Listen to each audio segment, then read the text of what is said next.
it's me again. On Sunday it was Father's Day, and just like I did back in March for Mother's Day, I've compiled a list of 27 things I want to thank my dad for. 27 because that's how many years he's been my dad, and because that's how many things I thanked my mum for. And we have to keep things fair, otherwise they'd just be bickering. Well, they wouldn't actually, because he doesn't watch my videos, and so he won't see this unless Mum sits him down and makes him watch it. Mum, sit him down and make him watch this. I can wait till he's finished playing his game of chess.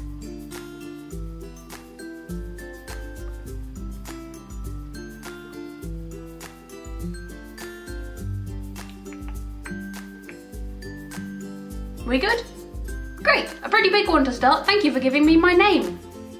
Even if initially you wanted to call me Michelle, which is the same name as one of your ex-girlfriends. Not cool, Dad, not cool. Thank you for teaching me how to ride a bike. Thank you for teaching me how to swim. Thank you for trying to teach me about wine. Maybe one day I'll get it, but for now I'm just happy to take your word for it that it's a nice wine. Thank you for being an absolute child when it comes to Christmas and getting excited about it weeks, if not months in advance. Thank you for crying when you dropped me off at university for the first time, which is a weird thing to be thankful for, but you don't often do it, and I think it's good for a daughter to see her dad cry from time to time. Thank you for telling me that you're proud of me on a regular basis, even when I'm adamant that I've done nothing special. Thank you for working so hard to make sure that we had a nice home and holidays. Thank you for showing me how to use drills and chainsaws and tools in general. Thank you for kicking a football around with me and throwing a rugby ball. Thank you for joining in our game of trying to throw a tennis ball over the roof. When you managed it, I pretty much thought you were Superman. Thank you for proving that not all accountants are boring. And on a related note, thank you for the effort that you put into SingStar and Rock Band. That doesn't mean that I enjoy listening to you belt out Bohemian Rhapsody, but I appreciate the effort that you put in. Thank you for all the piggybacks, shoulder rides, and being held upside down by the ankles. I'm sorry that I had no concept of muscle fatigue at the time. Thank you for never losing your temper with me, even though I did with you, and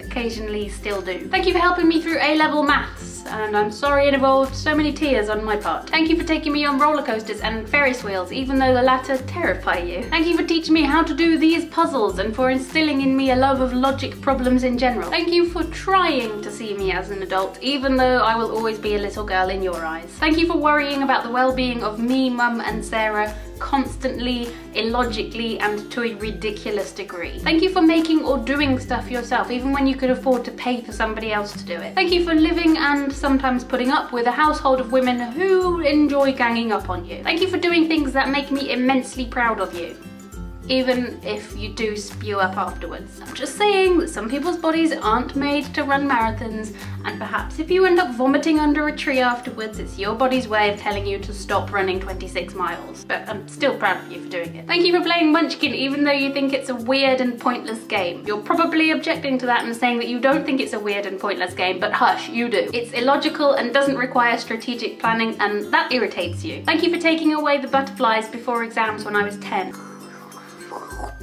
Now all of the butterflies that were in your tummy are here, and I'm going to look after them so that they're not going to bother you when you're doing your exam. Thank you for not wanting to repair or replace your battered, misshapen wedding ring, because that's the one that Mum gave you on your wedding day. And lastly, quite simply, thanks for being my dad, you Wally.